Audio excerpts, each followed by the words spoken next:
Not only have I started one ABA private practice, but I've started two so that it can bring you happiness and longevity in your business. Hi, I'm Dom and welcome back to my channel. This is a place where I'll share attainable steps in order to propel your career in the field of ABA in a major way, okay? Whether you are starting a private practice in the field or just starting a new career in the field of ABA, this is a place you want to be because your girl Dom will spill all of the BCBA tea. I didn't mean to rhyme there, but allow me to reintroduce myself. I am Dom, a board-certified behavior analyst. I'm a faculty and supervisor at an ABA graduate program. I am the creator of Dom the BCBA Mom, which has reached hundreds of thousands of views. I'm Dom the BCBA Mom. Welcome back to my channel with tons of content on my unique experience in the ABA field.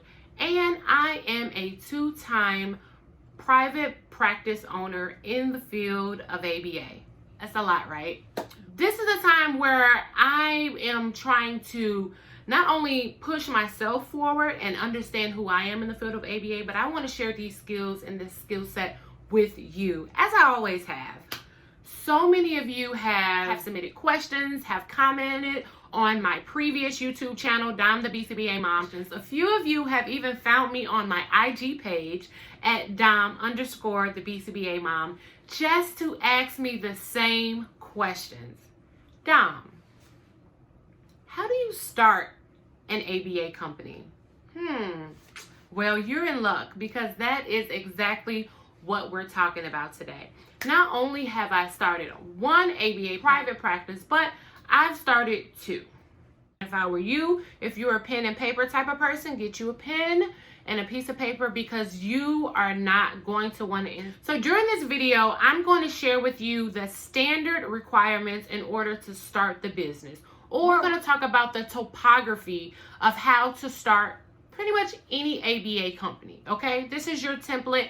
It's for you. You're welcome. But the main thing that people miss in telling, like, you can literally go on Google and find this information.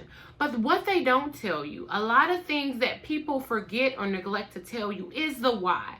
So in ABA, before we start any treatment plan, yes, we want to know what it looks like, but we also want to understand why. What is our function and why are we starting this company? So in the beginning, I'm going to show you the how or the topography, what that looks like. And then towards the end, we are going to get into the why. Okay. And if you follow all of these steps, this is a way to open a successful ABA company. All right, let's go. And don't forget to hit that subscribe button. All right, let's get into it. So truth moment, lean in. I failed in my first ABA business. I know. Don't tell anybody. So I failed in my first ABA business because I only focused on the topography. I focused on what an ABA company should look like. And I wanted my ABA company to look like everyone else's ABA company. What I've learned from my failure is not only to focus on the topography or what it looks like, but to also focus on the why. If you start with the why, if you start with your core values and the things that bring you joy, the things that you want to leave on this earth when you are no longer around, your legacy, then start to create your business plan. That is one way to ensure that you have sustainable service and that your needs are being met. Step one, you need a business plan. When you think of a business plan, you can think of this as your end goal. Some of you may have heard of this technique called backward planning. And within the business plan, you have objectives in order to reach those goals. So you always want to start with knowing what your goals are. What are your objectives? What are you trying to reach? Don't just start a business and figure out what your goals are along the way, because when you do that, you are more likely to fall into things that were never meant for you, fall into opportunities that did not have your name on it, or get stuck in situations that don't fulfill you because you didn't first establish what your goals and what your values are. So you want to do all of that in a business plan.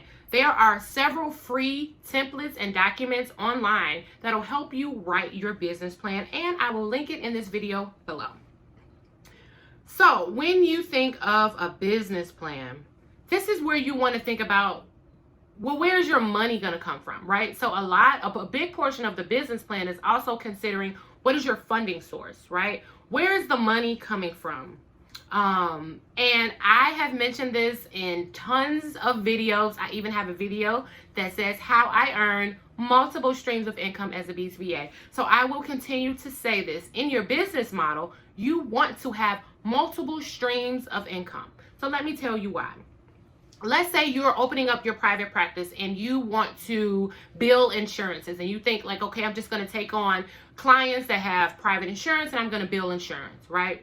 So what happens when insurance is delayed? What happens when it takes a year to get credentialed with insurance? What happens when you only find clients that are out of network and anyway? So you can't put all your eggs into one basket as far as your funding source.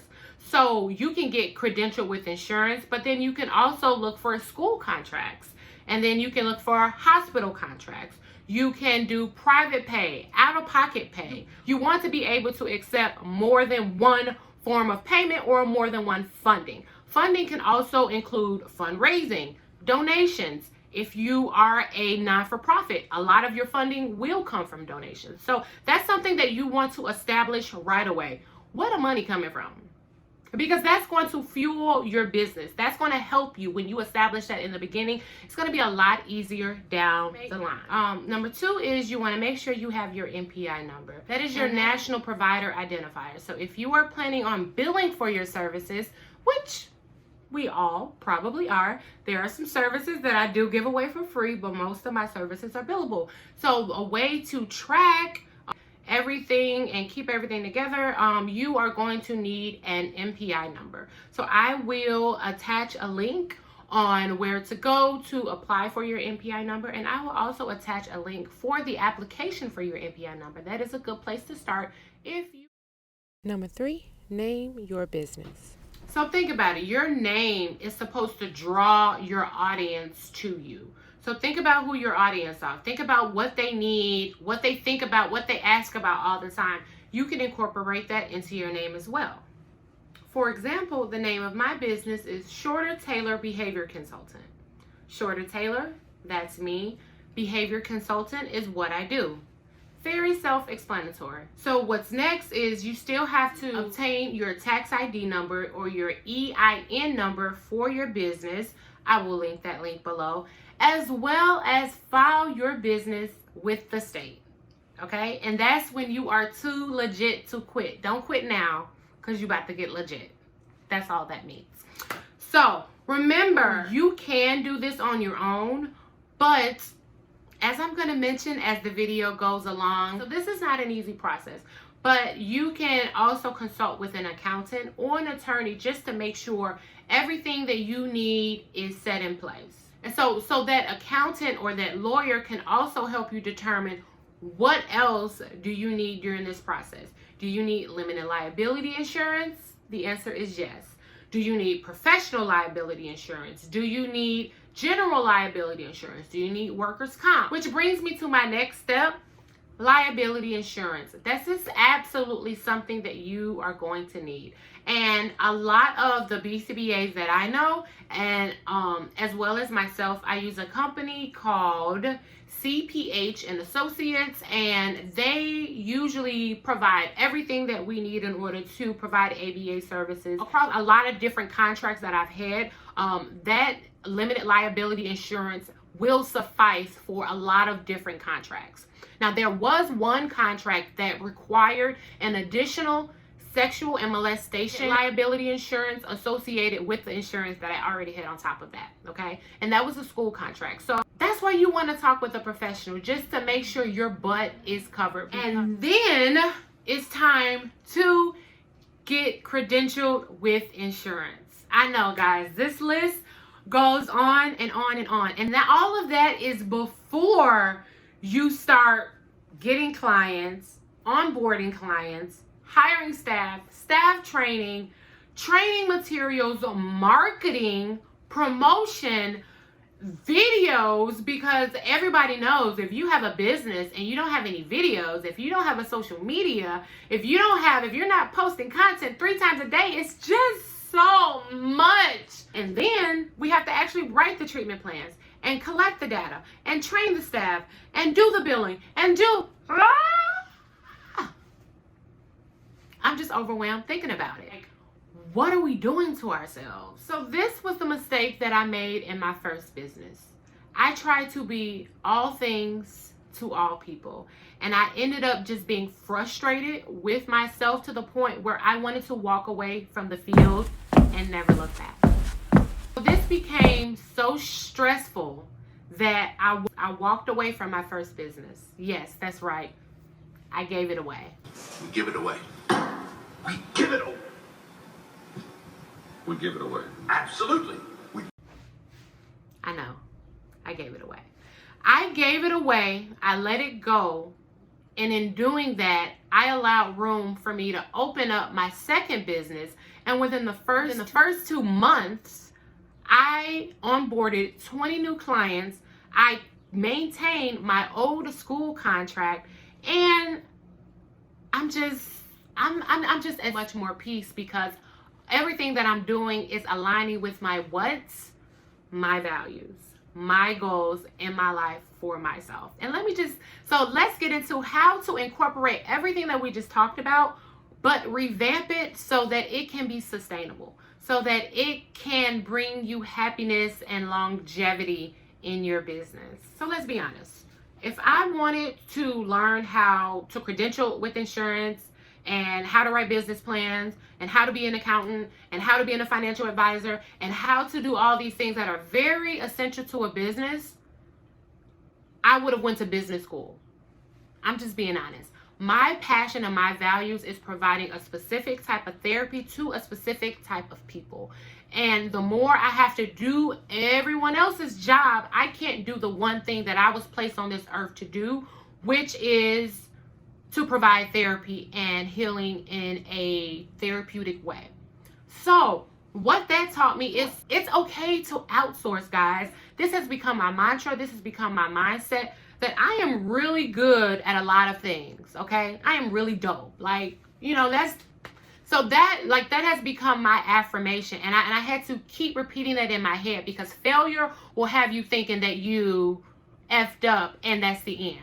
So I am good at a lot of things, but I don't have to be great at everything. If I learn how to ask for help, if I learn how to bring a community around me and how to outsource and to just be honest with what it is that I can handle on my plate, everybody will win. Literally everybody, because not only that, you're providing job security for someone who really enjoys social media management instead of just doing it yourself and it looking like trash. I'm sorry. If we learn to stay in our own lanes, traffic will just move a lot smoother. I'm just saying. So I think one of the biggest myths of entrepreneurship is the client or the customer is always right. Yeah, there's a time for that. But in the beginning stages, when you're identifying what this business is going to be, don't think about the clients. Don't think about everyone else. Think about yourself. At the end of the day, at the end of each workday, and at the end of your life, the only person that's going to be left with you is you. So if you are not doing steps every single day that brings you happiness and you peace and you joy and comfort and whatever it is that is going to propel you and your values, it's not going to work. We can't be all things to all people. So first start by being true with yourself. What is it that you value?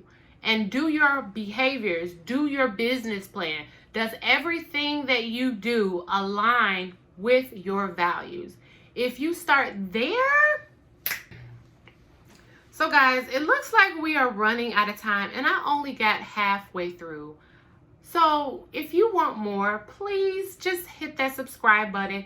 Comment on some of your questions because look guys, I have way more tips to show you just on entrepreneurship, supervision, how to prepare for supervision, how to prepare to be a supervisor, billing, how to get contracts, just so many things that they just don't teach you in the classroom. But you can get them right here with your girl, Dom. Don't forget to hit that subscribe button. That way you get notified when I upload new videos because it just keeps getting better. It's just gonna keep getting better. Okay? So you're not gonna want to miss out, and I will see you next time. Bye.